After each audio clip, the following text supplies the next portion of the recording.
The following program contains disturbing images. Viewer discretion is advised. Today on Prodigy Bowlers Tour, 12 kids began the day seeking a spot in the 5-player stepladder. 3 of them were given handicap to give them a fighting chance to compete. Here are the top 4. In the 4th position is Jake Bolin. Jake is looking for a return trip to the winner's circle on Prodigy, but it would be his first title of the 2019-20 season. He'll meet the winner of the wild card round. The winner of that match will meet the number 3 qualifier and one of the 3 players in the field who is getting 35 pins handicap per game, Faith Roper. The winner of that match will face the number 2 qualifier, Tristan Davis. Tristan was steady throughout qualifying, and it's no accident he's near the top.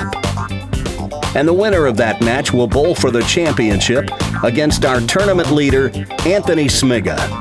Anthony is coming off a win just last week when he and his teammates won the Bigs versus the Littles contest, and he'd love to make it 2 in a row today.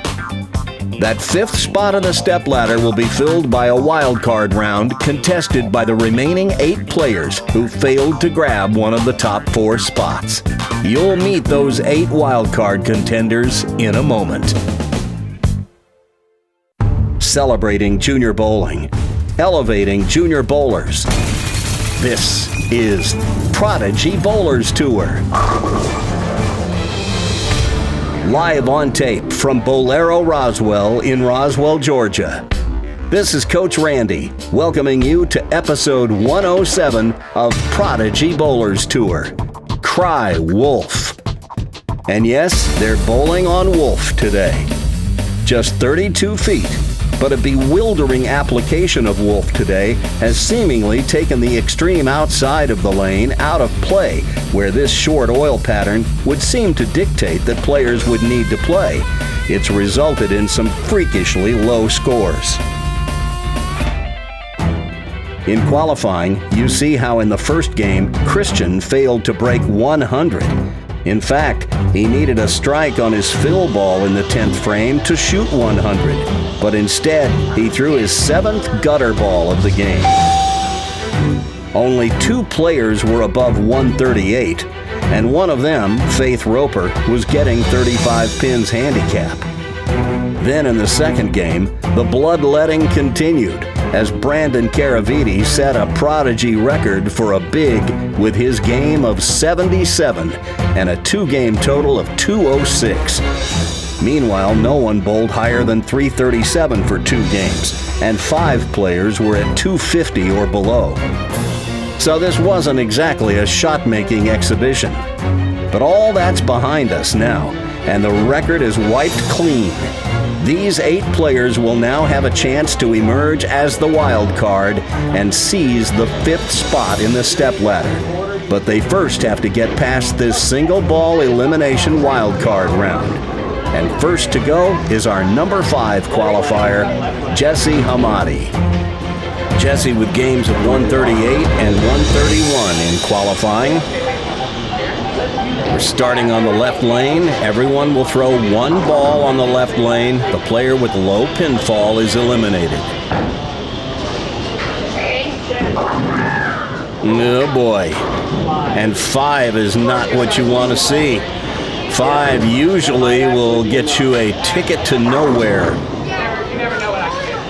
So Jesse can just sit and hope.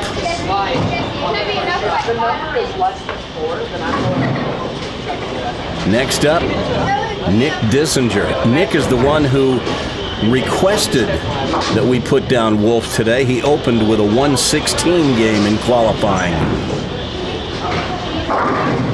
Followed it up with a 147. There's a 6 count. He's not proud of it, but he is safe. So next to go will be Hunter Moffitt.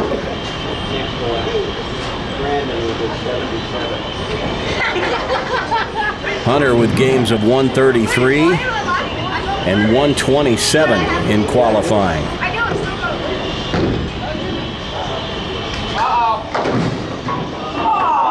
Oh my goodness. Saved by the pin action. He gets 6, and that's good enough to move on. I know he wasn't expecting 6 out of that hit. And now Josh. Josh, one of 3 players who was given handicap pins. He got 40 pins a game. Faith Roper and Rowan Sautner each got 35. Now Josh. And that's a 9 count, and Josh is safely on to frame 2.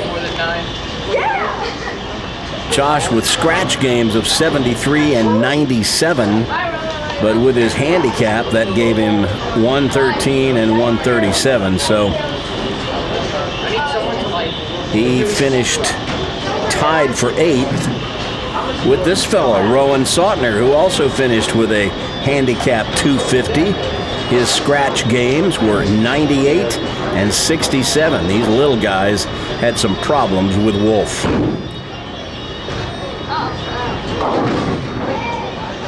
Well, there's 4. That's what I should have done. Rowan said he kind of wants to be eliminated because he's got to leave at 3 o'clock.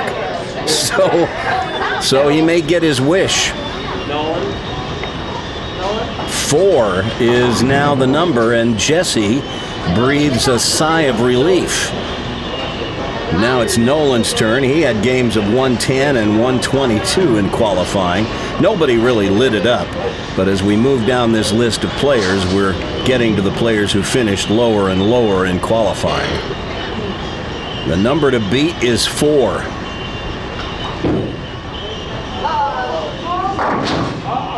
Oh, and Nolan gets 3.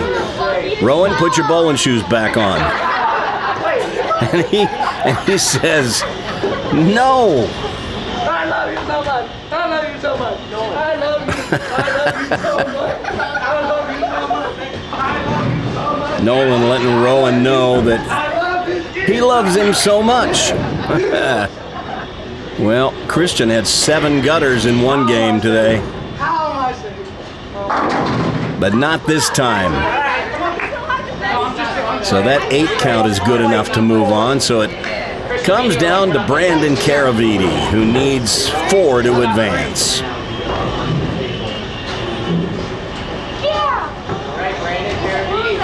Think he can do it? I think I can handle 4. Well, he said it. I think I can handle 4. There you go. Thanks. He's never right. Well, I would hope so.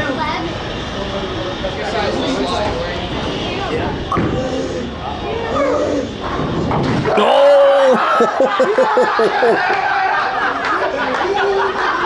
Maybe not. So Brandon Caraviti is the first to be eliminated in our single ball elimination wild card round. And Nolan gets a reprieve.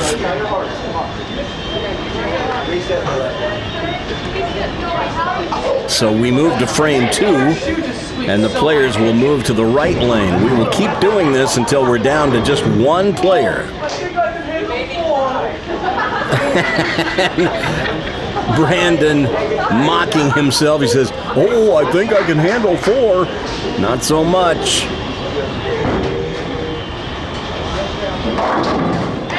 There's a strike from Jesse.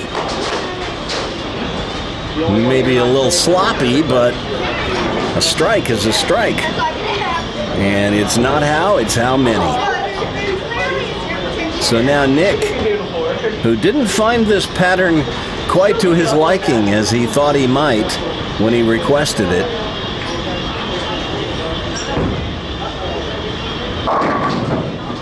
And he goes high once again and gets 7. There have been plenty of instances in our single ball eliminations that 7 did not advance. We're getting a little na, hey, kiss Brandon goodbye. A little delayed reaction there, guys. Need to be a little quicker with it. There's 9 for Hunter, and he's safe.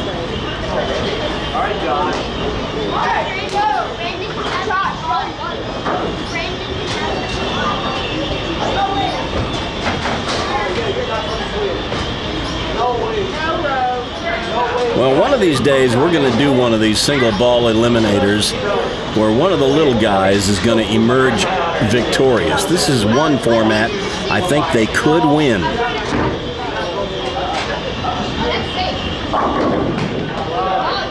There's 7. And so Josh and Nick on the bubble. And now Rowan, who already had his bowling shoes off, he thought he was leaving in the first frame.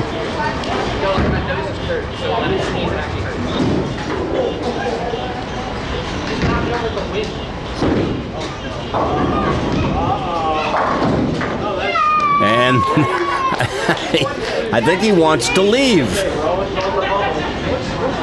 Well, he was bailed out in the first frame by Nolan. 6 might get the job done this time. We'll see.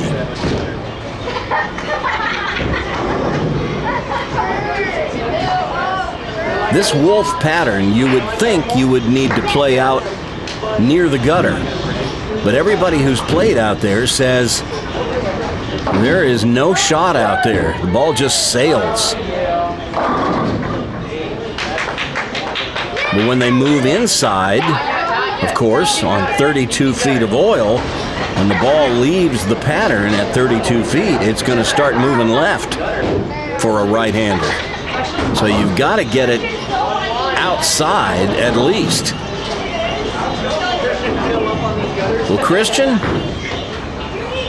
you need 7 to advance. 6 will get you in a roll-off.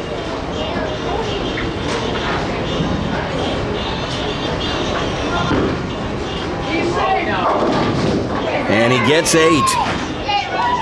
So Christian moves on to frame 3. And we will say goodbye to Rowan.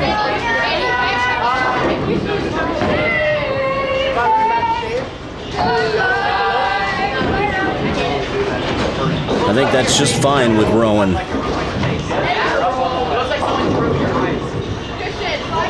So we move on to frame 3 and back to the left lane. We're now down to just 6 players. Jesse, Nick, Hunter, Josh, Nolan, and Christian.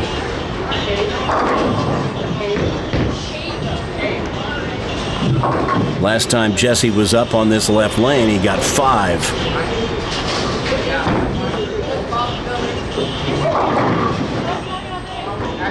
This time he kicks out the 9-pin late and gets 9. And the way things are going, that might be good enough. See you later, Rowan.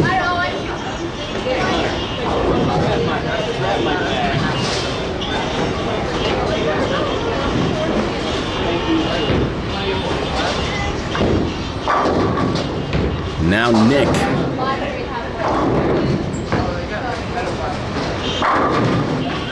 Good shot. Ringing 10.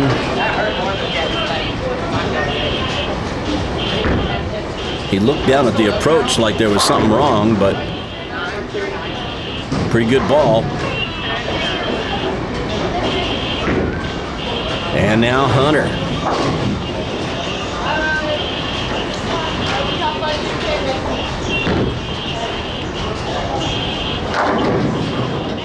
And not the prettiest strike you'll ever see, but a strike nonetheless, and he'll take it.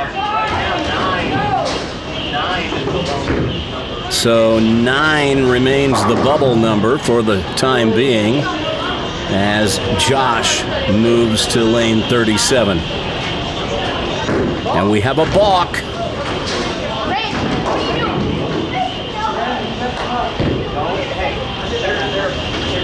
Well, he's seeing these players out of the corner of his eye. They are 3 lanes over. He needs to focus.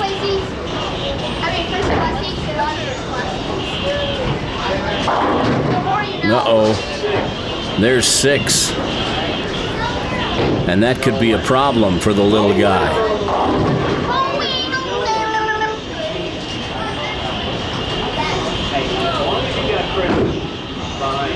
So it's down to Nolan and Christian now.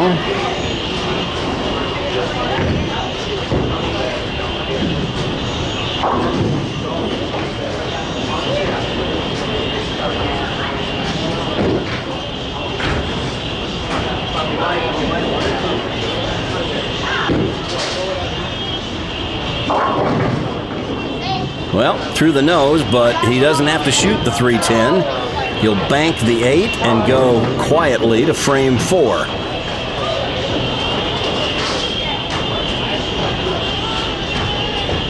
And now Christian. Well, when he was bowling his first game in qualifying, he was playing out by the gutter. And he played most of the game in the gutter, actually. He threw 7 gutter balls that game when he shot 90. He has moved inside now and is playing a pretty straight shot.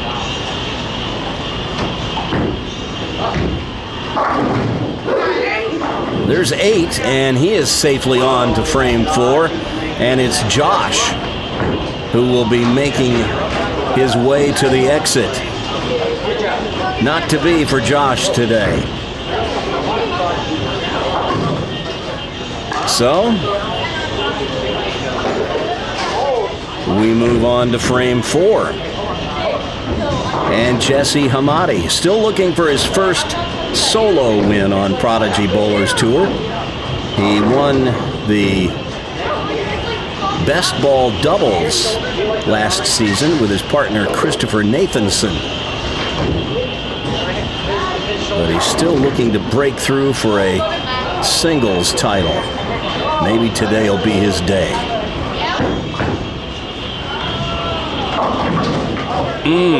6. Well, we've seen 6 get through, but as the field gets winnowed down to fewer and fewer players, you would expect the play to be a little better. But we'll see.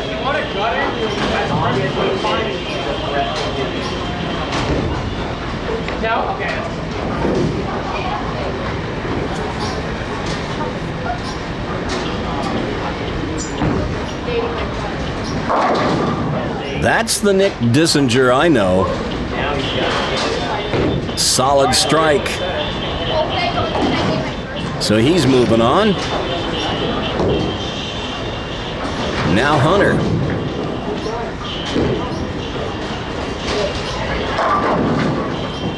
You saw his arms go up. He liked it. He was in the pocket. 7 wouldn't go, but 9 is enough. And so he's safe.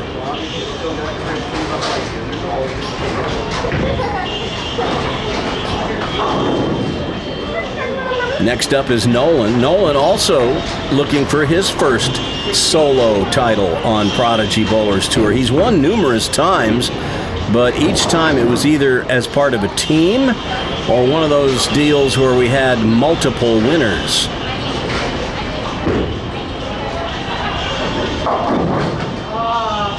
Seven, he probably wouldn't have liked that in most cases, but this time it's enough. So he's moving on, and now Christian will get his crack at lane 38. You see the equipment on lane 40. They have taken the pin setter apart.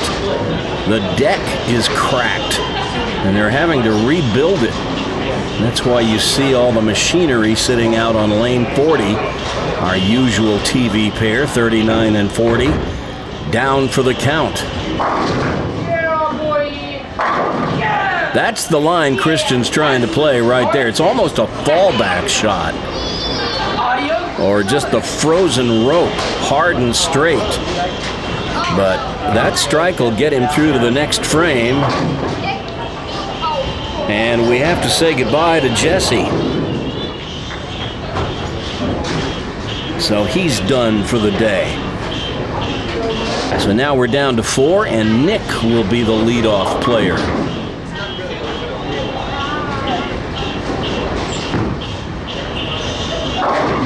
And once again, he finds that light pocket. And with all those revs, he just makes the pins fly everywhere. Down they go. So, Nick, a strike.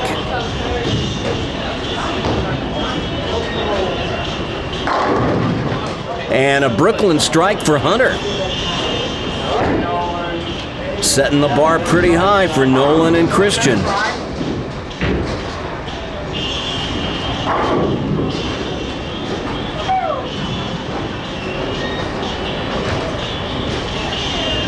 So anything less than a strike is potentially a problem.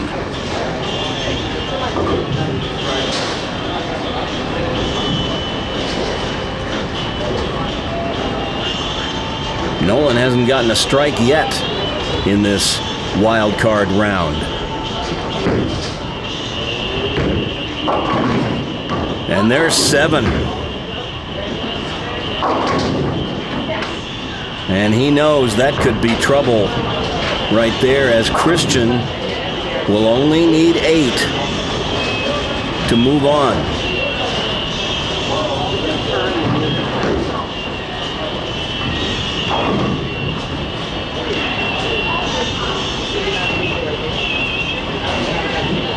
Christian throwing urethane deep inside. Cuts through the nose, but he gets 8. And that's good enough. So we're down to just these 3. Nick, Hunter, and Christian.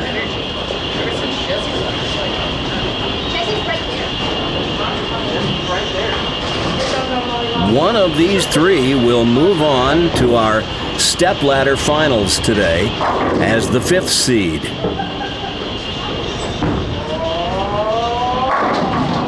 Nick putting in a strong bid to make that player him.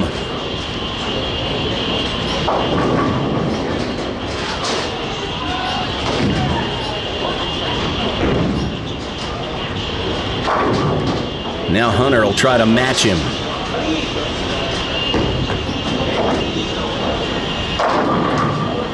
Oh, that was a pretty good ball. But the shaker 7 won't go. And so Hunter will just have to wait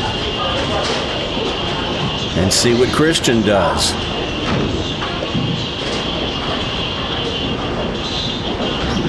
Christian needs a strike to advance. 9 would get him in a roll-off with Hunter.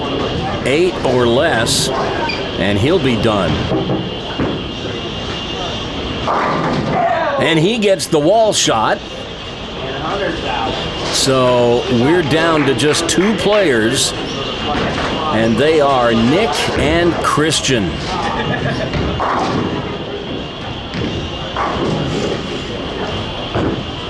And which one of these 2 is going to move on?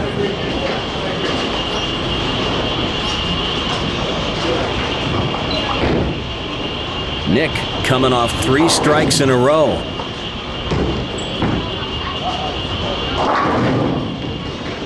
But that's where the string stops. He gets 9 and leaves the door open a crack for Christian.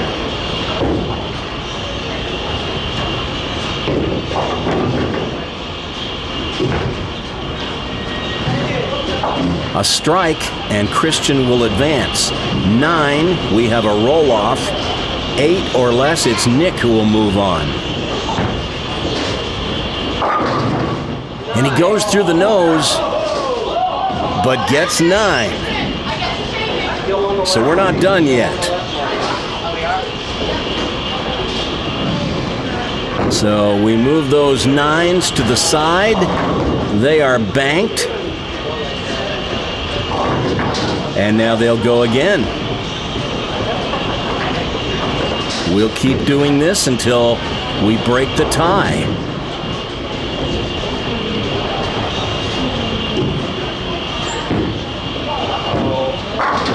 Uh-oh. Nick looked away as soon as he let it go, and he said his knee locked up on him. He's had intermittent problems with a knee, and that was not a good time for that to pop up. So Christian needs 7 or better to advance. If he gets 6, we rinse and repeat. But there's 9, and it's Christian who's moving on to the Stepladder Finals. You know, when he bowled that 90 in Game 1 of qualifying, I don't know who would have predicted he would win the wild card round, but he just did. And he'll face Jake Bolin in Match 1 of our Stepladder. Olympic Bowl, your full-time fun center, presents the world's greatest bowlers. Come bowl with us at the PBA Pro-Am at Olympic Bowl, October 28th and 29th. Pro-Ams are great fun when you bowl with 3 different pros. And you'll learn some great pointers, too. So bowl in the Pro-Am. There's 3 divisions for youth, adults, and senior citizens. And don't miss the tournament competition, Wednesday through Friday with the national televised finals on Saturday, November 2nd. Admission tickets and Pro-Am entry forms are available for the Kodak Invitational, October 28th through November 2nd.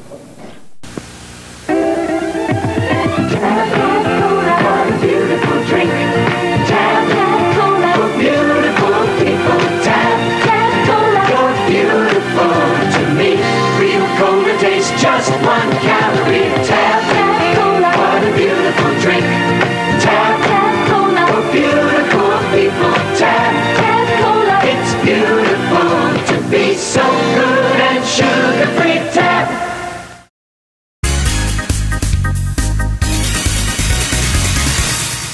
So, the wild card round is in the books. And after Christian Manel began the day with a score of 90 in his first game of qualifying with 7 gutter balls, I don't think anyone would have predicted that he'd come out on top.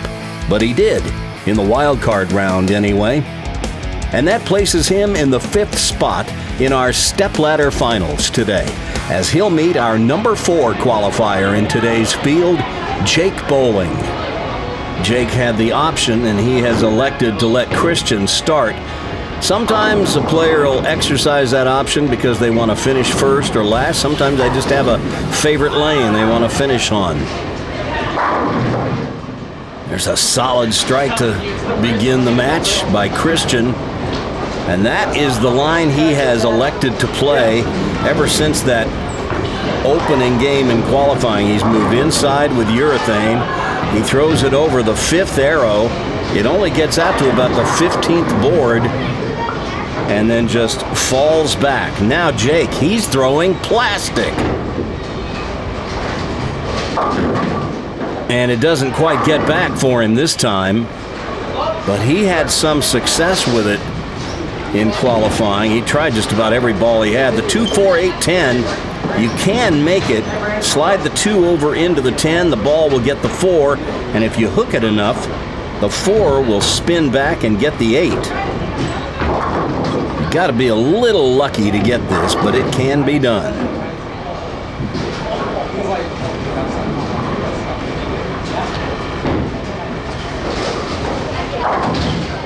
Jake didn't miss it by much, but that's an open to begin. And Christian takes the early lead. With the scores being what they were today, I would be surprised if we got through a match without at least a couple of open frames. We had a whole bevy of them most games during qualifying.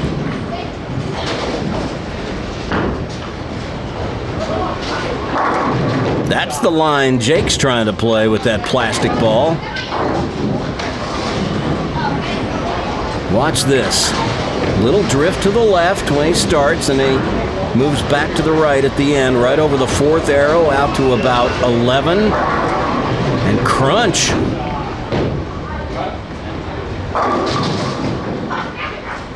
All right, Christian with a strike up.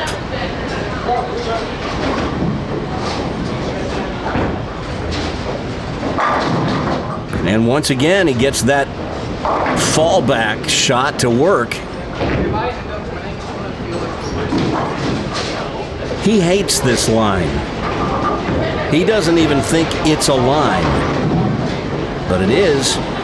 Fallback shot has been around since, gosh, as long as bowling has been around. Certainly as long as bowling on film has been around, dating back to the 30s.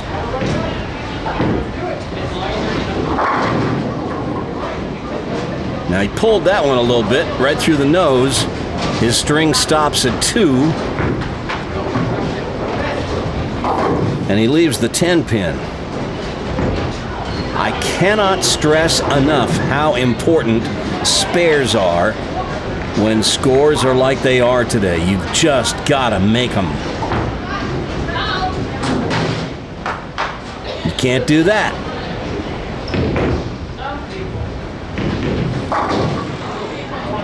I know it's popular in today's game with the strong strike ball that everybody throws to try to get as many strikes as you can, and sure, that'll help, but most matches are won and lost with spares.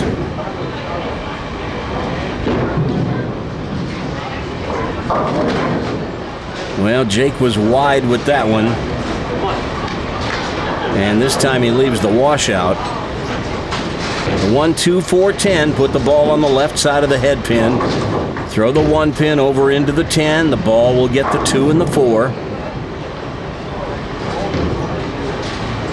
This isn't much easier than the split that he missed earlier.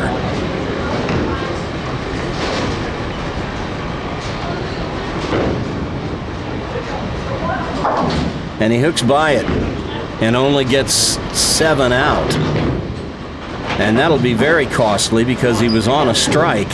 So those 3 pins left standing end up costing him 6. Anytime you're working on a strike and you have an open, those pins you leave up count double against you.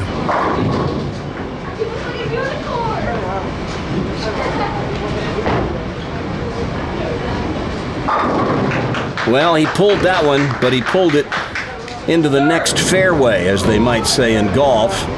He gets that one to cross over into the Brooklyn pocket. Watch this. He's left of the 4th arrow. This ball only gets out to about 13. And if there's one thing we noticed about this pattern is there's no miss area. Christian a little wide with that one. And that ball was fading away from the pocket, but with all those revs and all that speed, he just got everything to bounce off the wall. Watch the head pin. It's going to go to the left wall and do all the damage on the 4, 5, and 7. Happens fast when you throw it that hard.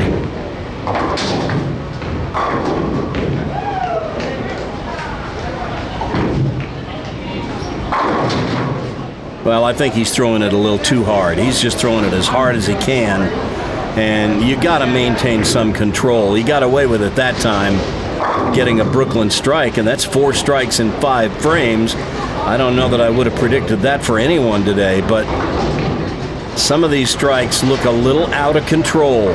He needs to just dial it back a little bit. All right, Jake, with a much more controlled shot.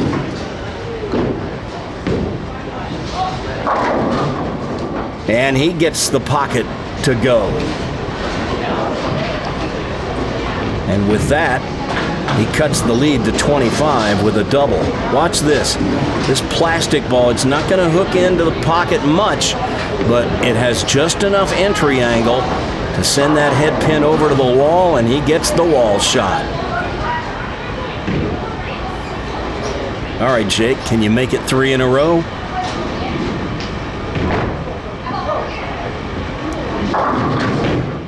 Left off his hand.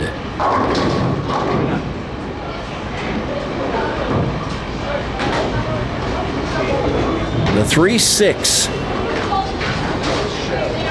Now, even with a plastic ball, this spare can be a little dicey, especially on a 32-foot oil pattern where you know you're going to get some ball motion on the back end. He's got to be careful with this. Or he's going to get that. Chops the 3 right back off the 6. An open frame, and Christian's lead is 39.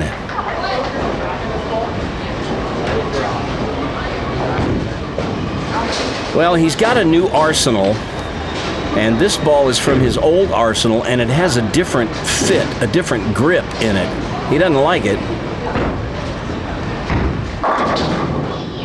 But he's throwing it pretty good. That was a little more under control. Just a little high, leaves the 4.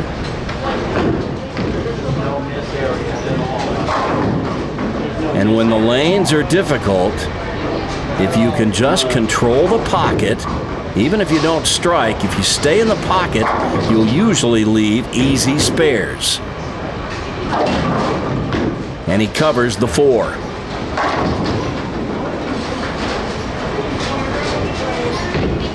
It takes incredible concentration and patience to bowl when the scores are low.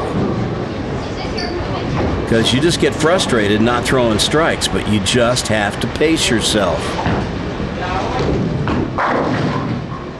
Well, he missed wide that time, and when he throws it as hard as he's throwing it with urethane, you can't expect the ball to come back.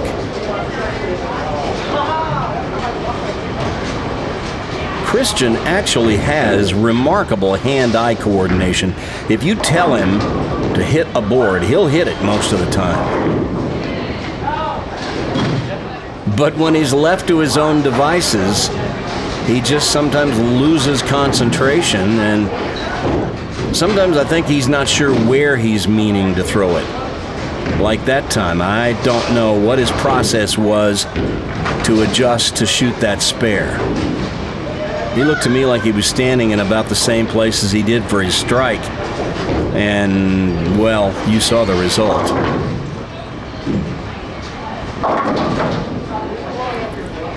That wasn't too far off for Jake. It just hooked high. His speed is so low, and you kind of expect that when you're throwing plastic. You don't want to overthrow plastic, because then it'll just skitter down the lane and never get into a roll, and you'll be leaving a lot of 5-7s and 8-10s and stuff like that. All right, Jake, cross lane at the spare. Covers it.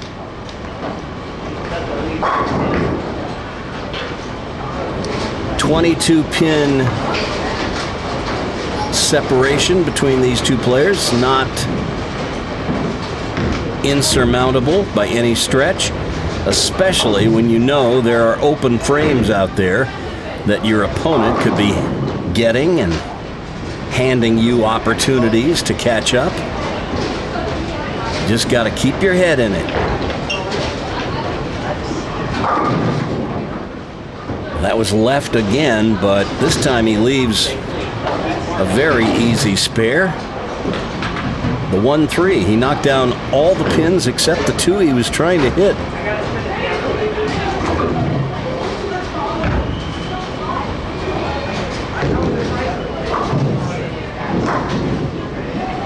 When you're throwing plastic, it's easy to guard against missing right, and you'll pull it occasionally, and well, you can't pull it on Wolf. Oh, and he sends the 1 around the 3, and that open frame hands Christian a bigger lead. That's not what Jake wanted at all. But we've talked about it. Spares are so important when the conditions are tough like this.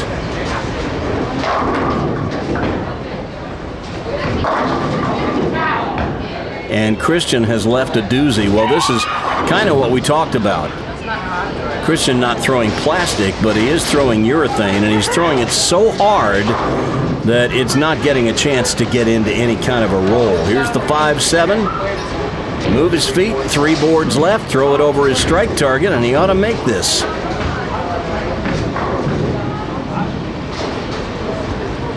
If he hits what he's looking at. But he gets a field goal instead, and that wasn't even close. So, like we talked about, Jake, doesn't look like Christian's going to run away with this. So, it's still there.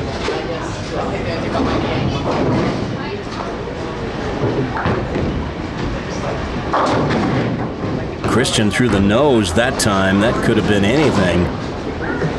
He leaves the 6-10, and you can tell by his body language that Christian is losing patience. You have to remain patient. This is a grinded out kind of deal. If you're expecting strikes, you are in the wrong building. Nearly chopped it, but he gets the spare.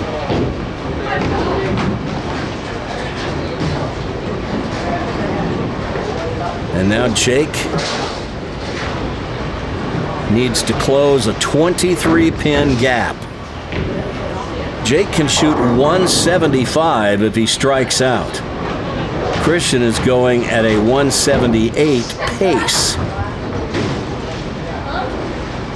So this is still anybody's match.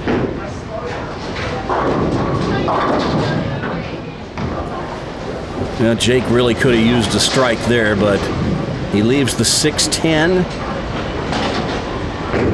He's seen this one before.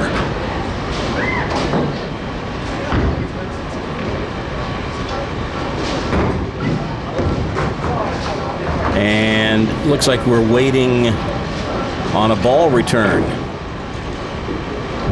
So while we wait, I'll mention that we'll be taking this weekend off. There'll be no Prodigy Bowlers Tour event filmed on October 19th. We'll be back with our next one on Saturday, October 26th. It'll be our annual Halloween Spooktacular as we dust off one of my favorite and most diabolical formats, Trick or Treat, as easy as 1, 2, 3, where leaving color pins standing can mean it's into the cauldron for you. So if you want to have some frightful fun on the 26th, show up at Bolero Roswell for Prodigy that day. We are sure to have fun.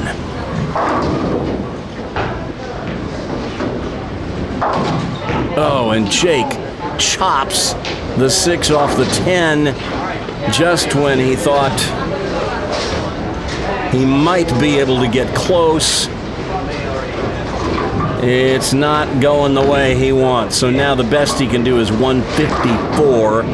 Christian is already at 148 if he fouls on the next 2 balls. So Jake's just got to strike out and hope for the best. He changes balls in a desperate move. I think more than anything else, he just wanted to see if he would have gotten a better result with that ball, and you could see his shaking of the head. He knew that it was not to be. Christian has won this first match. A good spare for Jake. This was a puzzler. It's been a puzzler all day for all the players. Jake has nothing to be ashamed of by finishing in the top 5. He did better than most.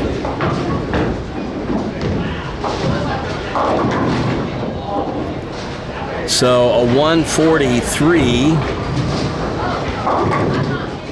It's not going to be good enough, but that's not the lowest game we've seen today. By a mile. So Christian with a possible 188. Well, that's not happening. He leaves the 4-6-7, and unless we see a miracle happen here, he's going to finish in the 160s.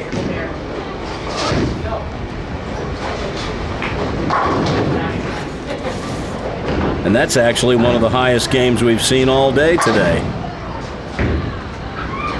164 for Christian, so he will be moving on.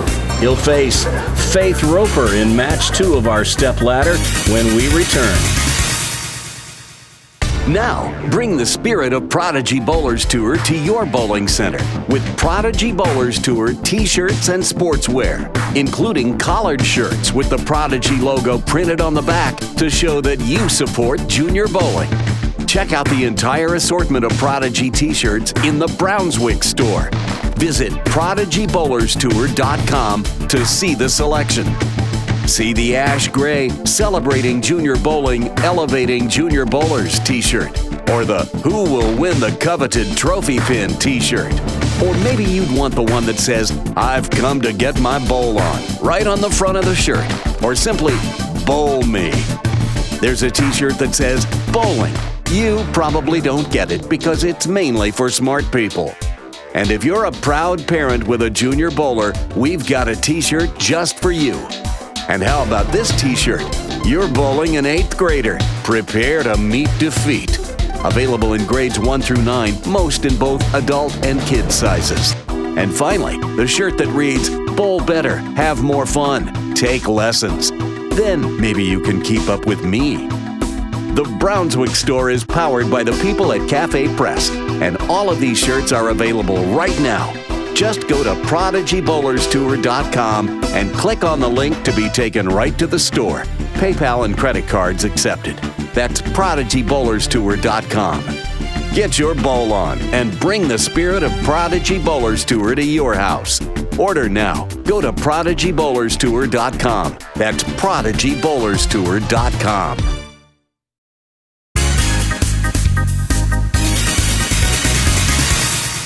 Well, the scoring pace is about what we expected so far, as spares are at a premium. But Christian managed to find something out there, playing it hard and straight toward the center of the lane. And Jake took a daring approach, using his plastic ball, and it almost worked, but he just came up a little short. So it's Christian who's moving on to match 2, where he'll face Faith Roper. Faith is the only player left in the field who's getting handicap pins, as she'll be getting 35 pins, which we'll add into her score in the very first frame, so you don't have to add a thing.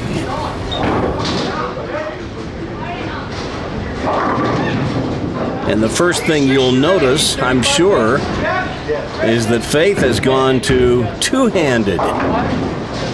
She's also throwing a backup ball today, which is not usually part of the deal. She has converted to two-handed. She's been doing it now for a couple of weeks. She's messed around with it for a while, but for some reason today she's throwing a backup ball. Except when she's not, and that time it doesn't hook enough to get over to the 7-pin, so she begins with an open frame. So you'll notice we've added her 35 pins handicap into her score. 9 plus 35 gives her 44 in the first frame.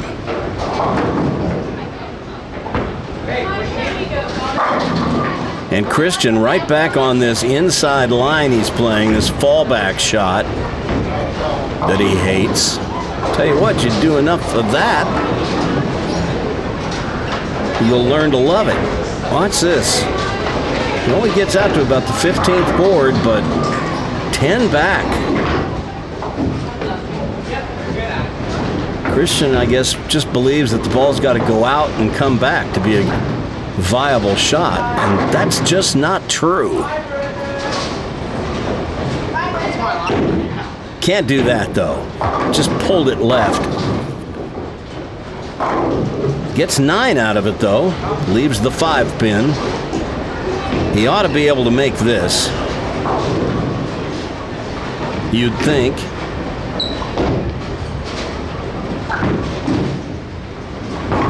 No problem.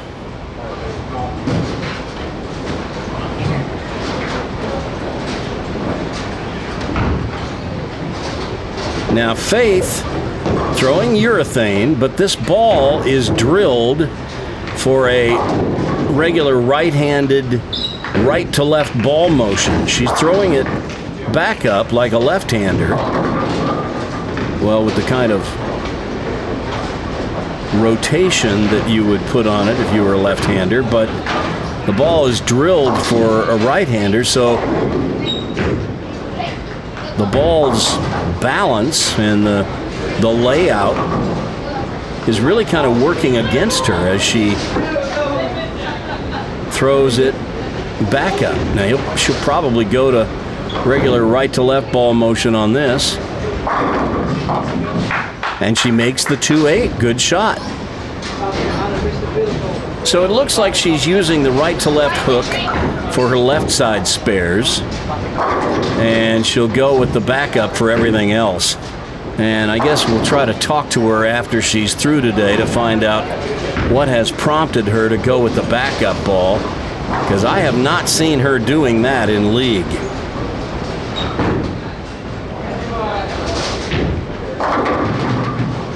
That was a pretty good shot. Brooklyn, as it hooks back left to right. She's going for the 1-2 pocket with a backup ball, just like a left-hander would. But now she has the 7-pin. And I'll bet you she throws this with right to left hook, like she normally would.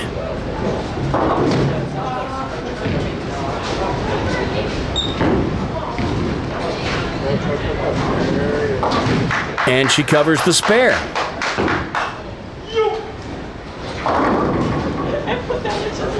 And gets a totally soulful high five, low five, side five from Christian.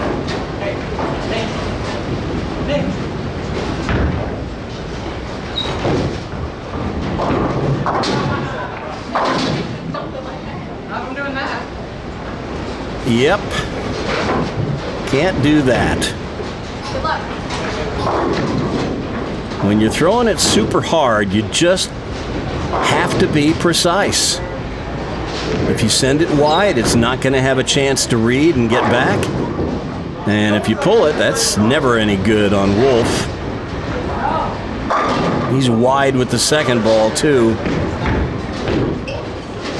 Well, this is one of the reasons Christian had so much trouble when he shot that 90 in qualifying. He was playing out by the gutter, and his tendency is to open up his shoulders and his hips and his feet and everything and throw the ball left to right off his hand.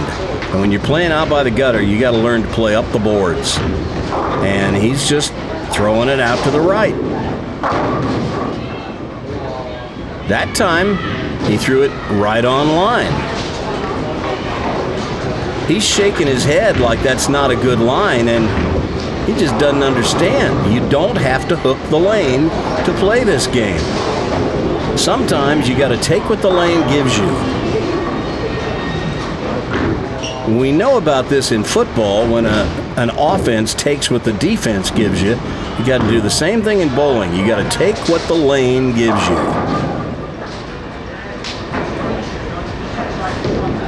Faith gets a little too much of the head pin as she goes Brooklyn and leaves the 4-pin.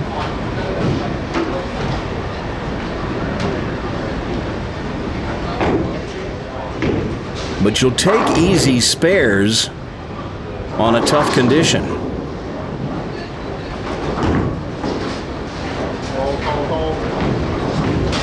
Because even easy spares aren't so easy sometimes. These kids are just not used to seeing the back ends move like they do on Wolf. 32 feet of oil. Bowling lane is 60 feet from the foul line to the head pin. You've got almost half the lane hooking.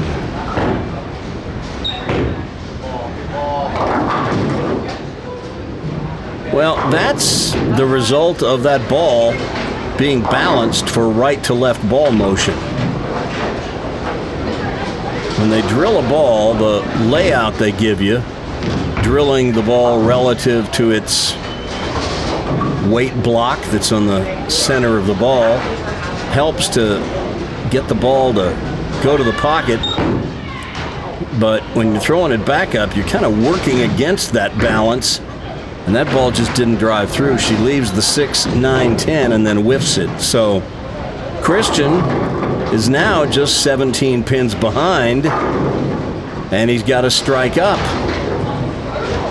This is the kind of opening that he had to be hoping for, spotting Faith 35 pins. Now he's got to take advantage of the opportunity she's given him.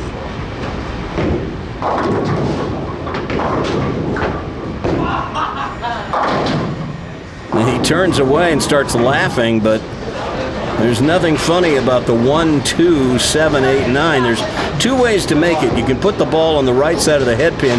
You've virtually got to split the 8, 9 with the ball when you do that. Or you can play for the Brooklyn, knock the 1 into the 9. The ball will knock the 2 into the 8 and just hope that the ball keeps hooking and gets the 7. But there are a lot of different ways to miss that, and Christian, just when he had that opportunity to tighten the match, falls 31 pins behind, and he's hardly made up any ground on her since the first frame.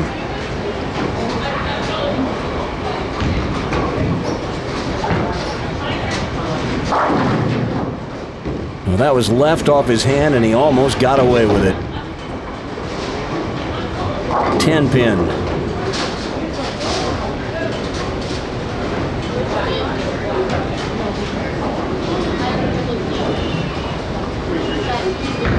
Gotta make these single pin spares.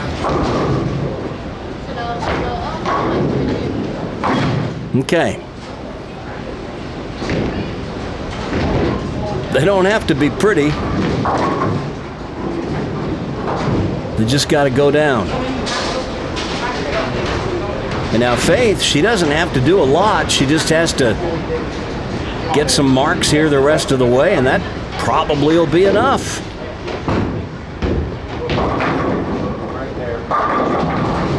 And she put that one right in the pocket. Ring and 7.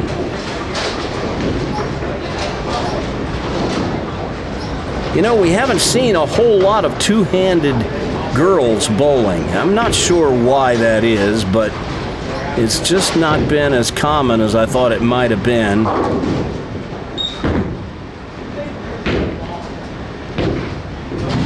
This time she doesn't get that ball to hook enough to get the left side spare, and she's having some words with her coach. That's her dad, who's cheering her on, trying to give her some advice.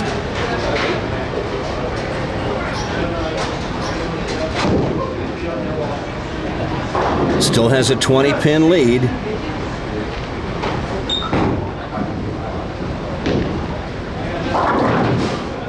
Now this time the ball doesn't get back quite enough, and she's left the 1, 3, 6, 9. And it'll be interesting to see which way she throws at this.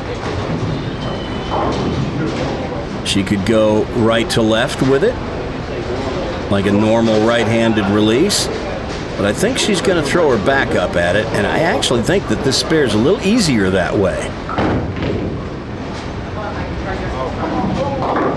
But it overhooks, and she leaves a couple, and that's now 4 open frames in a row for Faith.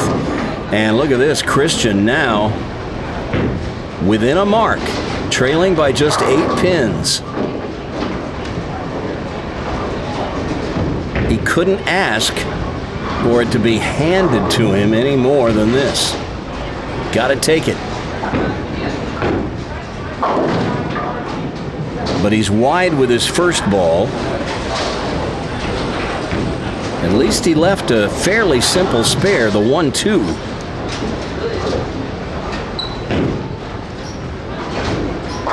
But he's starting to get a little wild with his first ball again.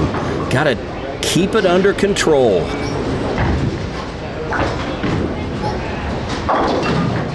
There's a solid spare.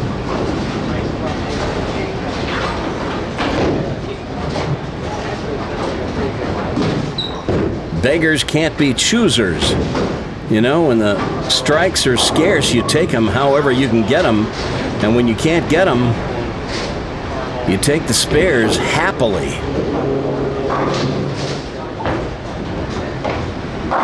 Wide again. And this time he leaves the 1-2-9. Now the best way to shoot this is on the right side of the head pin. Let the ball get the 1 and the 9, the 1 will get the 2. You can shoot it on the other side, but there's much less margin for error. You have to send the 1 straight back to the 9. And he missed it. So just when it looked like he was going to get close, an open frame. And Faith back in front by 24.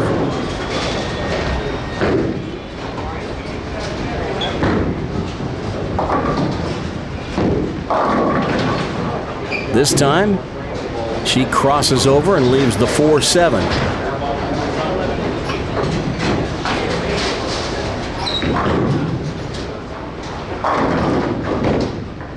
If history holds, then she'll probably go at this with her normal right to left ball motion.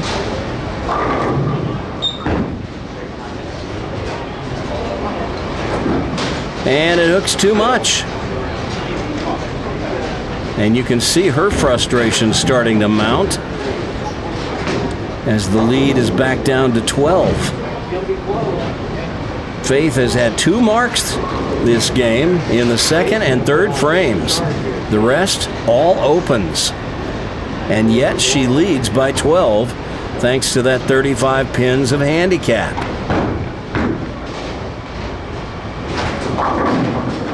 But she's left herself a doozy of a spare this time.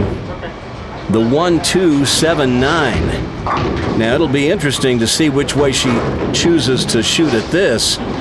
Because I got to tell you, this is much easier if you go right to left at it. Put the ball on the right side of the head pin. But I think she's going to go left to right. Yep, she's throwing the backup. And that's one of the problems you run into trying to shoot that from the left. So, Christian, she's practically handing it to you on a silver platter here, buddy. You trail by just 1 pin. And you've got 3 opens. What are you going to do about that?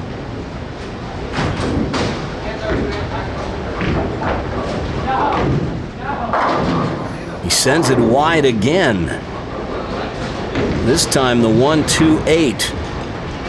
A little bit more difficult than just the 1-2. You got to put the ball on the left side of the head pin, let the 2 take out the 8. He's playing this from the left side of the lane. I don't love that. And that's why. So now Faith's lead climbs to 12. And we're down to the 10th frame. Christian a possible 150 with 3 strikes. If he goes strike spare or spare strike, he'd shoot 140 and Faith would only need 9 pins to win.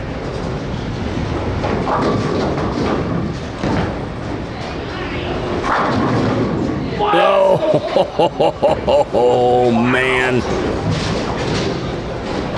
Well, that's the risk you run throwing it super hard with urethane or plastic from deep inside.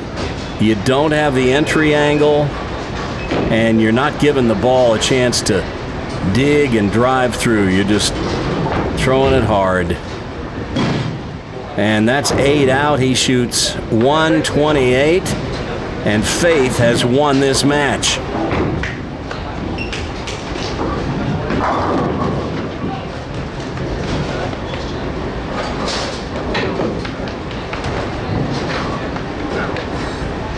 And she only has 2 marks.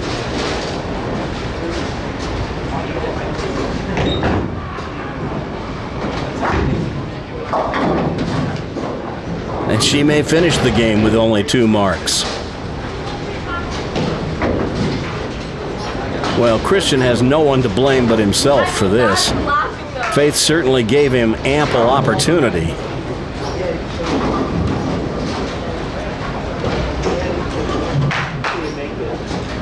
But it's going to be Faith moving on to face Tristan Davis in our next match. See what she can do with the 6-7-10. Well, she gets a field goal. So a 139-128 victory for Faith Roper over Christian Manel. Faith will face Tristan Davis in our 3rd match.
That might have been some kind of record, a dubious record, for fewest marks in a match on Prodigy. Just 7 marks from those 2 bowlers' games. And Faith won with just 2 marks, as every time Christian pulled close, he opened again, giving Faith the advantage. So it's Faith Roper who's moving on to match 3, where she'll face Tristan Davis. Once again, Faith will be getting 35 pins handicap, and we'll add it in right from the start. Tristan, as usual, wants to finish first, so he's elected to let Faith start. And she crosses over and gets a, what do you call that? A reverse mixer.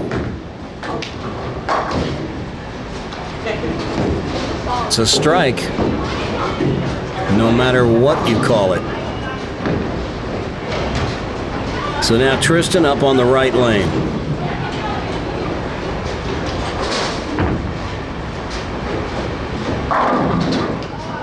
And we've seen a lot of that today.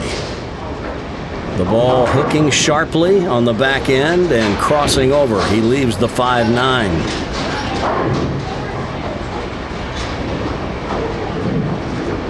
But Tristan, a good spare shooter. He'll take his plastic ball.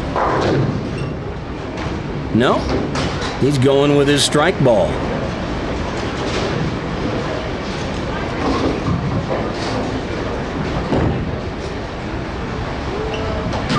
Well, maybe he should have taken his plastic ball. I don't know, but that's an open to start. And Faith's 35 pins handicap that she started the match with, her lead now grows to 46.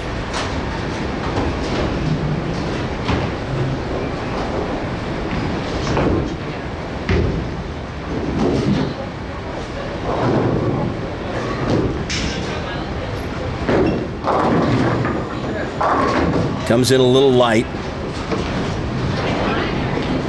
This time he'll go with his spare ball. Tristan's usually a good spare shooter.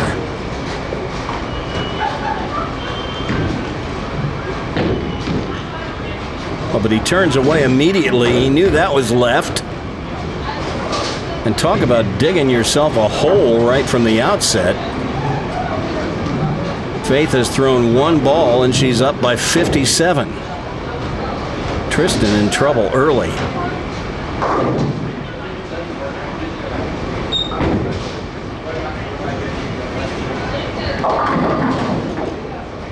But now Faith leaving the 2-7.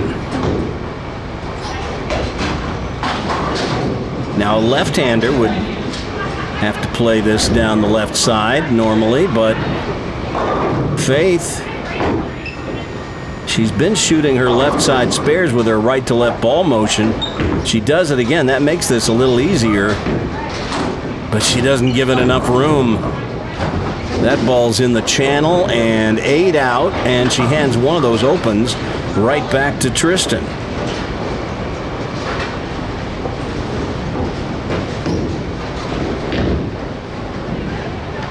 Spares, spares, spares.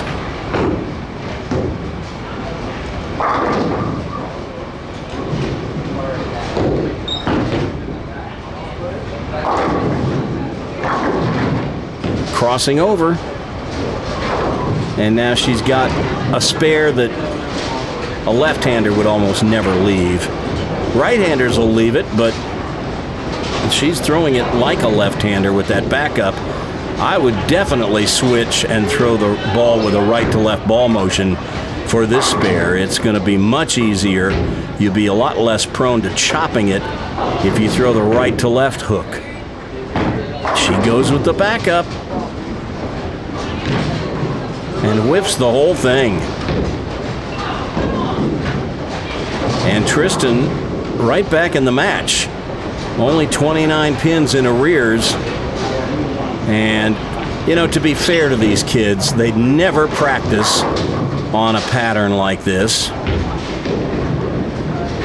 They haven't seen Wolf since the last time we put it out, which was last season.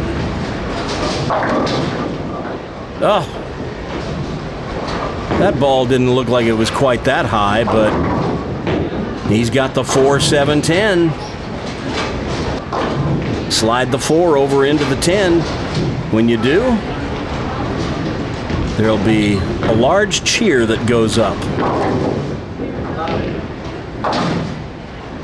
Well, he went for it.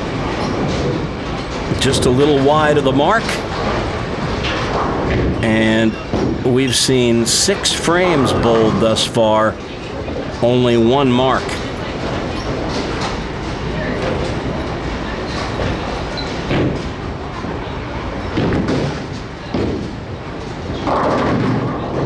There's another mark. Tristan gets the light shaker as he rolls the 2 from behind. Watch this.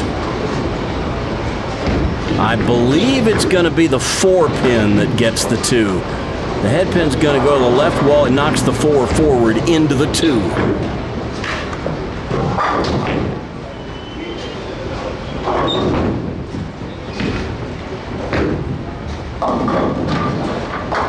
And Faith goes through the nose, breaks up the split, leaves the 4-7. Can anybody make a spare? Haven't seen one yet this game.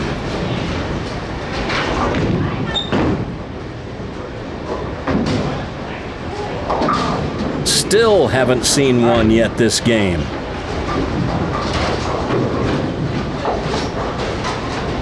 Well, if we laid out Wolf for these kids to bowl on for a few weeks where they could finally get used to it and figure it out, I know we would see the scores go up.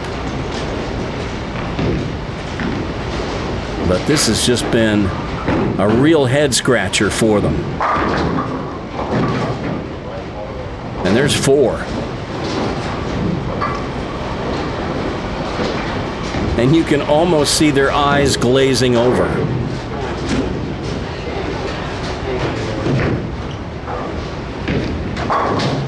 Well, if you like watching car wrecks, you'll love this show.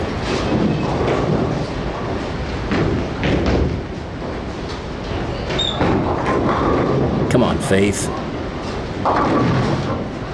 Not quite. And she's expressing some of her frustration. But now Tristan, back in it. He's just 18 pins behind. He's got a strike up. If he can put another strike on the board right here in the 5th frame, he'll cut Faith's lead down to just 8.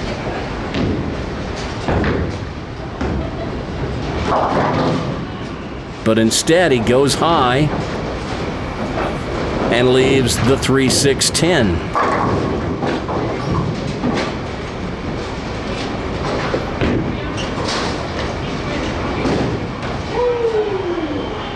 Takes his plastic ball, will shoot cross lane. And misses the 3-pin. Well, I promise you, when we put Wolf down today, the intent was not to embarrass these kids. That much I can guarantee. I would never do that. They've bowled pretty well on it in the past. But everybody complained that the pattern played a little different than what they're used to seeing Wolf play. Tristan for the single pin spare. And how many times have we seen Tristan whiff a 3-pin? Not often.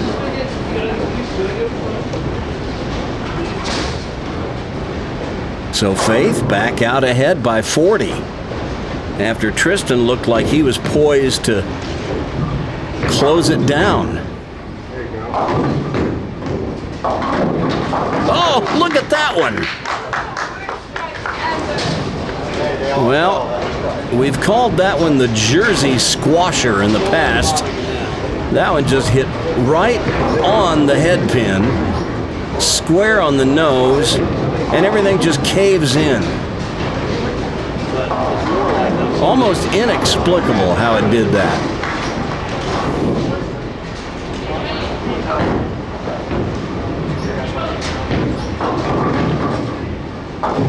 But that one hooks too much, and she leaves the 1-2-5. Now this one, again, you could shoot it either way. It's probably going to play about the same either way. Less chop possibilities if you go at it right to left, but she's lining up like she's going to throw her back up.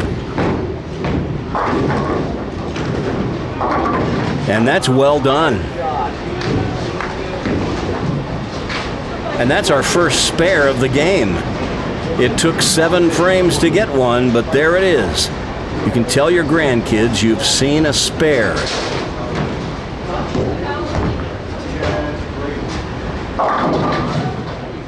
Tristan high with that one. The 6-10 rears its ugly head once again. He'll go cross lane with his spare ball. Try to convert the spare. And he missed it. Well, I have no explanations.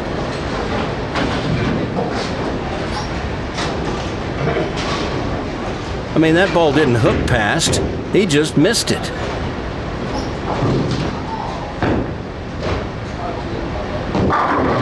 And then he throws a solid strike right behind it.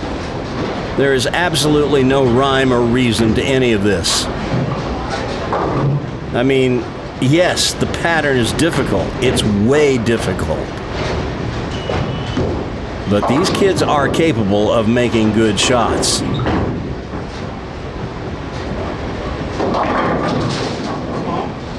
And that's a pretty good one right there.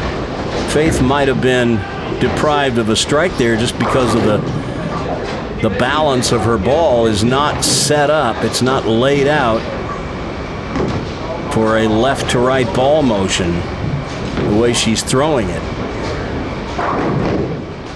It was drilled for her right-handed with a right to left ball motion. But she misses the 5-pin, borrows too much, and the lead shrinks to 40. Tristan, don't run off. This may not be over.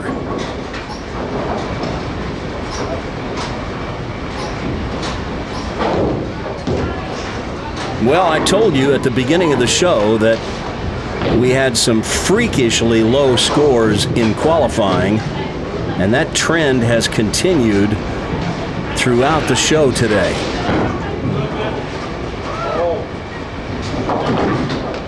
Well, that ball just barely stayed on the lane. She gets 3.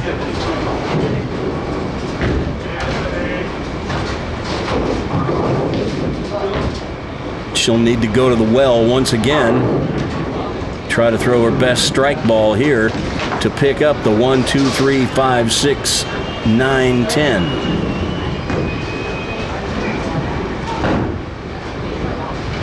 How about it? How about it?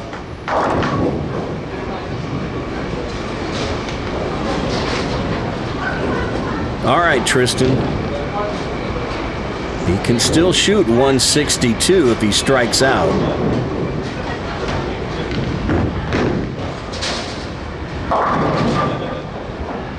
All right. So much for that idea. He can still shoot 142. And Faith would at least have to show up and throw a shot in the 10th. There's a spare. Now Faith is already sitting on 142 if she doesn't even throw a ball. So Tristan must strike out or Faith has this one won. And with that, it's Faith's game.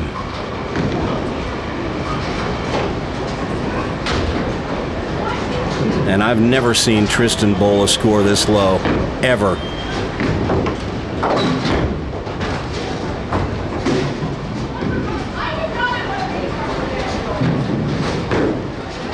I think when you bowl a game like this, rather than going and practicing or trying to figure out what went wrong, it's like a football team that gets beat by 50. You just burn the tapes. Don't even want to look at it. Well, it's a good thing she already had this one won.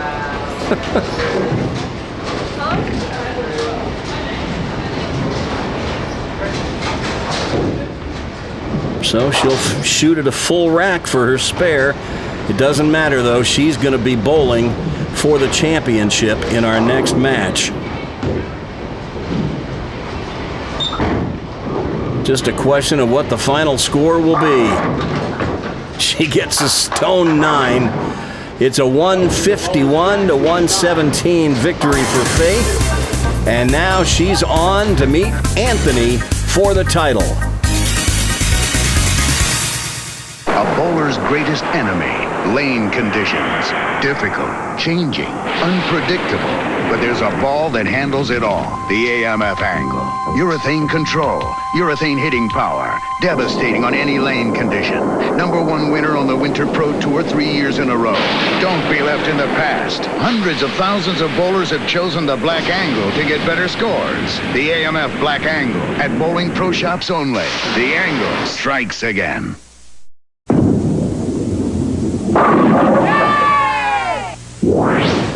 What's even more exciting than bowling? League bowling. At Bowl America! Go for it, Eddie! We really need a strike! I love to hear that cheering. You'll hear it every week. Just join a Bowl America League. New leagues are forming now. So come to Bowl America, where thousands cheer.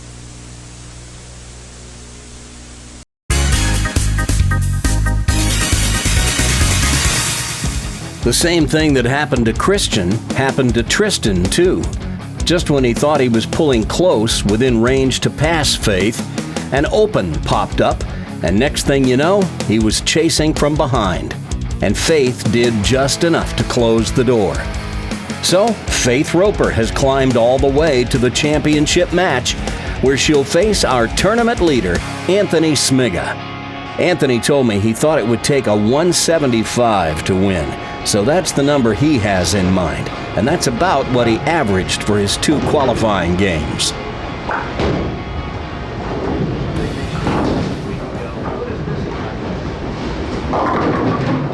Faith crossing over, leaves the 4-7. I would expect that she'll go with her right to left ball motion for this spare. That's what she's been doing most of the day. We'll talk to her after this game as to why she went with the backup ball today. Turns away. She knew that was in the gutter. From the moment it left her hand, just didn't borrow enough. All right, Anthony up on the right lane.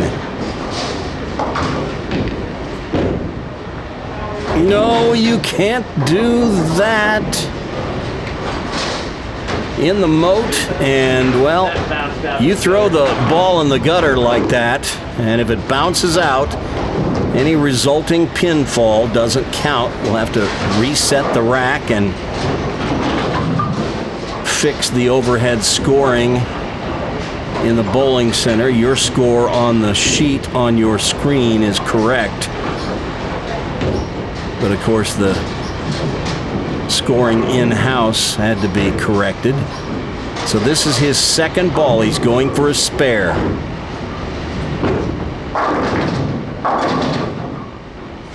And that's 7 out to start. And Faith has been getting a lot of gifts handed to her so far by her previous 2 opponents. Anthony will try to stop that drip, drip, drip here. But wide with his first ball, leaves a makeable spare though. The 1-2, pretty routine.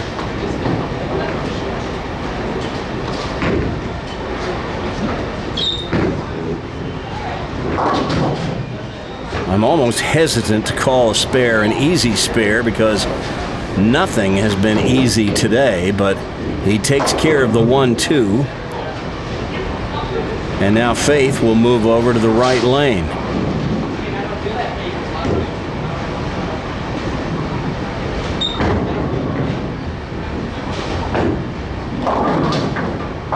And she gets a few, but leaves the 1-2, 5-8. Now, this will be interesting. She can make this on the left side, throwing her backup ball, but I think it might be easier to throw it from the right side this way. There'd be less opportunity to chop it. Looks like she's going to go with her backup ball, though.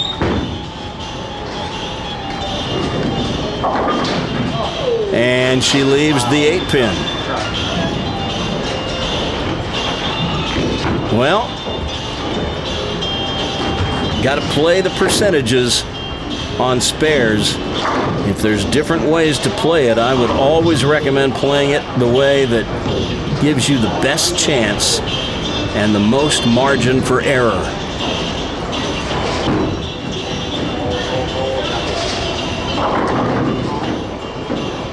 Well, this time she gets a piece of the head pin. Leaves the 7. She's been having all kinds of difficulty with these left side spares. She's throwing it with her right to left ball motion at left side spares. And she either seems to leave it wide and doesn't quite catch it with her fingers, or it goes in the left gutter. And there it is again. Just doesn't quite get the axis rotation she needs to get the ball over there. There's a strike by Anthony. And that was a solid one. We'll watch that one again.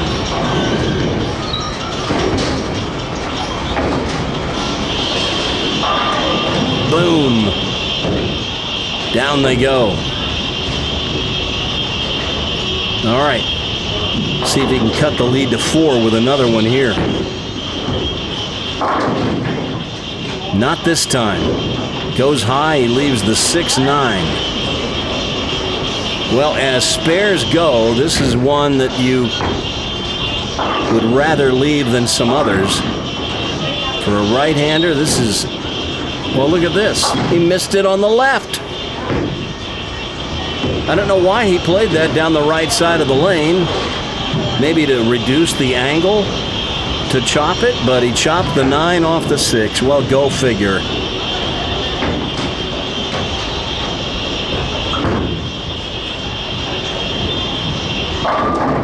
And Faith gets a Brooklyn strike to go. How about that? And a round of applause for her. Watch it again. Playing the 3rd arrow, the right-hander's 3rd arrow, left-hander's 5th arrow. She'd like to get that ball a little left of that wide tracer at the 10th board, but she only got that one out to about 12.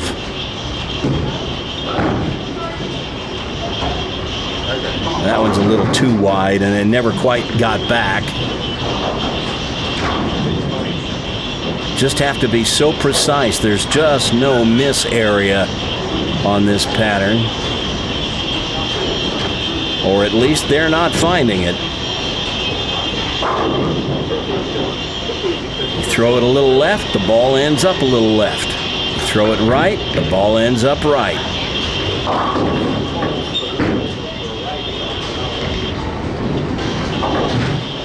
And that was a little left of where she wanted it, so another open frame. And Anthony is now within 12.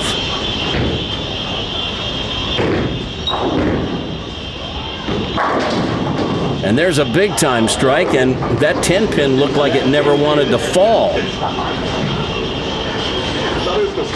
Yeah, and Anthony is commenting on it.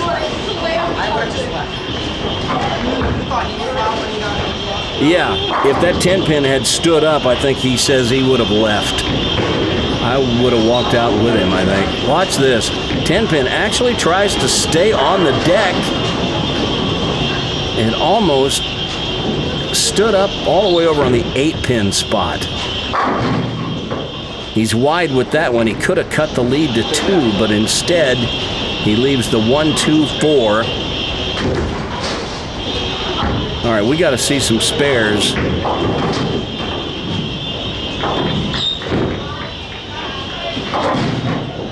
But instead, Anthony sends it wide. And that ball just never had a chance to come back. He's throwing it so hard. Probably trying to cut down on the hook, but you need it to finish some.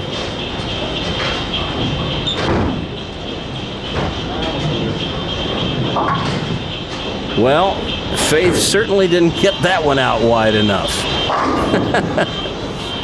And she gets 1.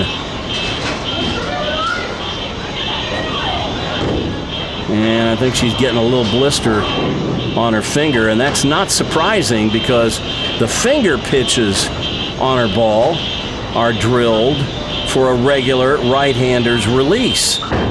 They're not, oh, look at this. They're not drilled to throw a backup ball. You would have different pitches in it for a backup.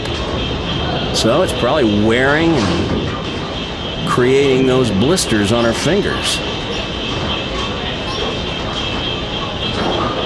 If she does ever decide to go with a backup consistently, and I don't think she will, she'd want a different drilling. Look at this. What? She goes 1, gutter in the 6th, and now another gutter ball in the 7th. And Anthony's got to be licking his chops right now. He's within 5. And what can Faith do here? How about a spare?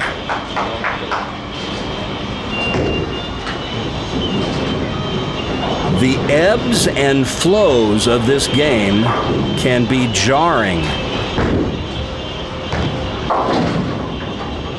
And Anthony wide again with his first ball and leaves the naked washout, the 110.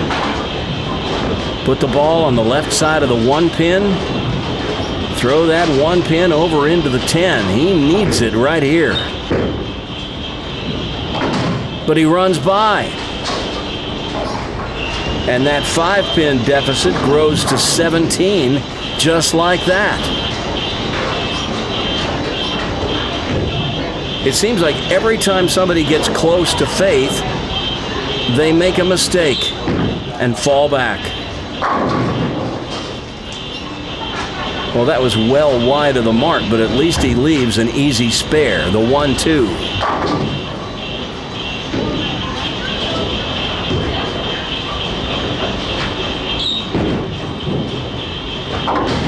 But he hooks by and leaves the head pin. So another open frame. And he went from being within a mark, now he's 28 pins behind. And he's running out of frames.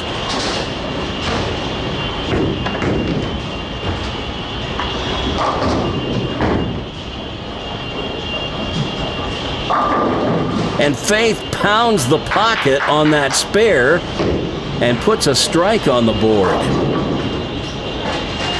Look at this.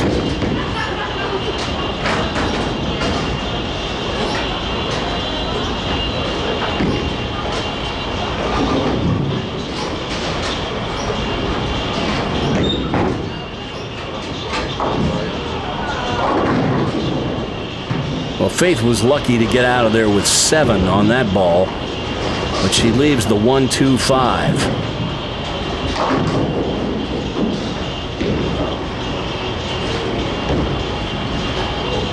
She would love to convert this to put all the heat on Anthony.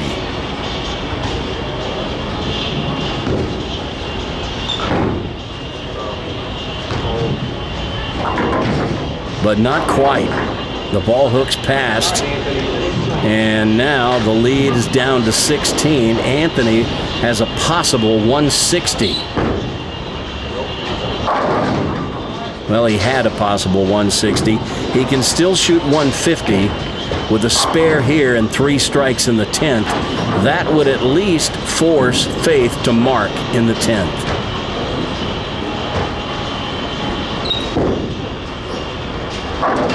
All right, he had to have that. But now the situation is this. If he can get 2 strikes in the 10th and good count, he'll force Faith to mark. If he doesn't strike on either the first or second ball in the 10th, his chances are pretty much slim and none.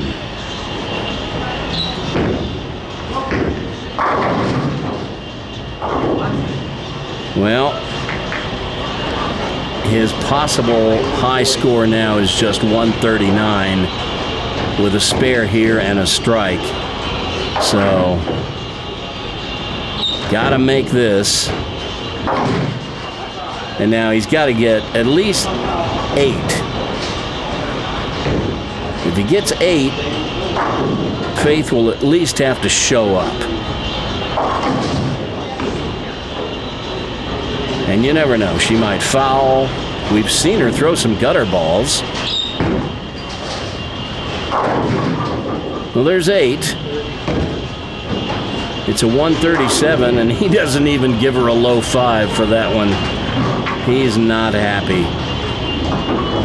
She needs 2 pins to win.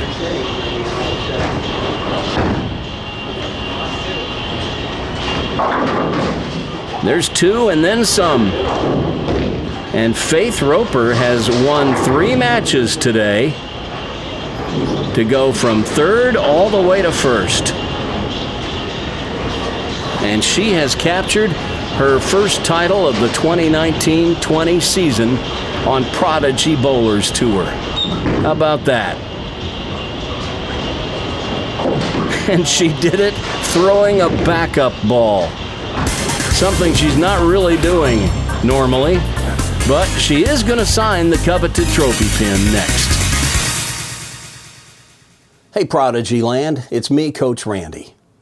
You know, last year we began a new push on Prodigy Bowlers Tour to invite you to become a patron of the show, and many of you responded favorably. Thank you.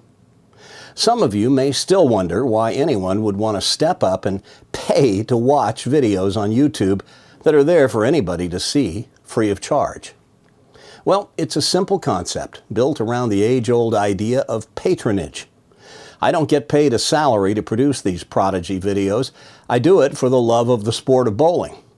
And under new policies recently announced by YouTube that will affect content creators who create content for children or whose channels are watched by children, there are some unanswered questions as of right now as to whether even Google AdSense dollars are going to continue flowing to channels like this whose videos feature kids. You know, I spend about 40 hours each week producing Prodigy Bowlers Tour. It is unquestionably a labor of love, but it is a full-time job with very little in the way of a financial reward. I could be spending that time working to build my other business, but I'm so fascinated by the idea of earning a living by being a YouTube content creator that I've sort of gone all in on Prodigy and related activities. A few years ago, a website called Patreon was built for content creators like me to give viewers like you an opportunity to support content creators by becoming a patron of their work and by committing a small amount of money each month to help fund the ongoing creation of the videos you're already enjoying. When we launched our Patreon campaign last year, I originally set it up with 3 tiers of commitment at $5, $10, and $20 amounts.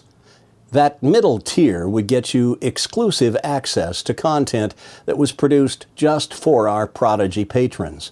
But honestly, I felt like some of the content produced was good enough that more people ought to be able to enjoy it.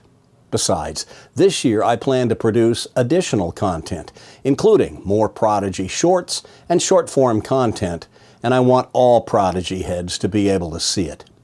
So I'm pleased to announce that I've eliminated that middle tier, and I'm cutting the price in half for the top tier. So starting right now, you can become a Prodigy patron for a commitment of just $5 a month. That'll give you early access to all our videos. And when I say early access, I mean usually about a day ahead of time when the rest of the world will get to see it. So if the show drops on a Friday, Prodigy patrons will usually get to see it about a day before that. And, effective immediately, I'm cutting in half the price of our premium tier of support from $20 a month to just $10 a month. That's right, for $10 a month, you'll not only get early access to all our content, but you'll also get your name listed in the closing credits on each week's full-length episodes of Prodigy Bowlers Tour. And I'm even giving our Prodigy patrons who commit to that higher tier a promotion. You know, in the world of motion pictures and television, if you're one of the people who put up the money to fund the project, you're not merely the producer, you're the executive producer. So, in keeping with that nomenclature, from now on, Prodigy patrons who commit to the $10 level will be listed as executive producers in the closing credits of our full-length episodes each week. So, there you go. Season 4 Prodigy Bowlers Tour. Now with a simplified tier system for our Prodigy patrons. The $5 level, which gets you early access to all our shows, and the $10 level, which gets you early access plus gets your name in the closing credits as an executive producer. By showing your commitment to Prodigy Bowlers Tour with such a tiny commitment as $5 or $10 a month, you help ensure that I can continue investing so much of my time into the creation of the show each week and into developing new forms of content. So thanks to all our Prodigy patrons, and I'd like to invite the rest of you to become a Prodigy patron. Here's how you do it. Sign up at www.patreon.com/Prodigy Bowlers Tour. That's www.patreon.com/Prodigy Bowlers Tour.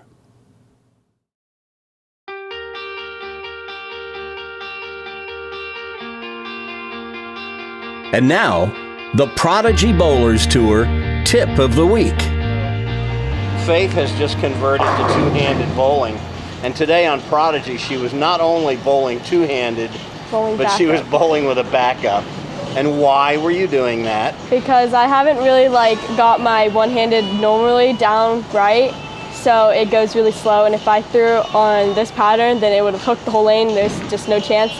So when I throw backup, I throw a lot faster, so I cannot hook the whole lane. It's actually kind of a good thing to have the ability to throw it both ways with a right-handed hook and a backup.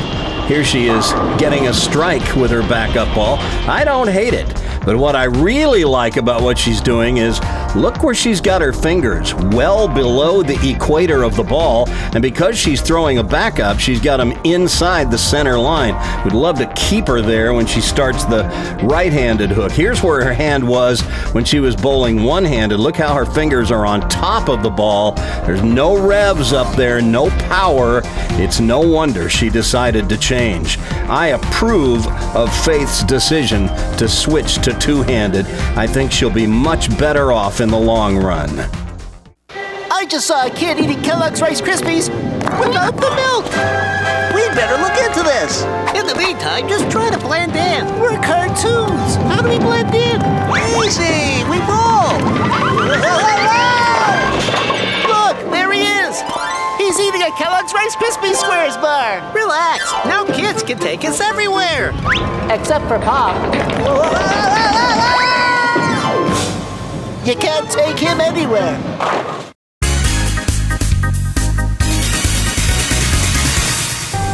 A reminder once again that we won't be taping Prodigy on October 19th, 2019. So there won't be a new episode next week. But we'll be back to tape our next show on Saturday, October 26th. If you're in the Atlanta area that weekend, that's a great time to come bowl Prodigy with us. But come ready, as it's our annual Halloween Spooktacular, and the format will send shivers down most any bowler's spine. Now, as for today's Cry Wolf finals, I know that Christian, Tristan, and Anthony were probably not pleased about having to spot Faith 35 pins handicap. But the way I look at it is, if Faith hadn't been given handicap, her place in the stepladder would probably have been taken by another scratch player. And the scores Christian, Tristan, and Anthony put up, 128, 117, and 137, probably wouldn't have been good enough against a scratch player either. Faith won fair and square, and while everybody was pretty erratic, Faith threw just enough quality shots when she needed them most to grab the title today. And you know what that means. It's time for Faith to sign the coveted trophy pin. There she is, the winner this week on Prodigy Bowlers Tour. It's Faith Roper, ladies and gentlemen. And for the first time this season, she's signing the coveted trophy pin. Today is 10/12/2019. It's Faith Roper Day on Prodigy Bowlers Tour. Congratulations.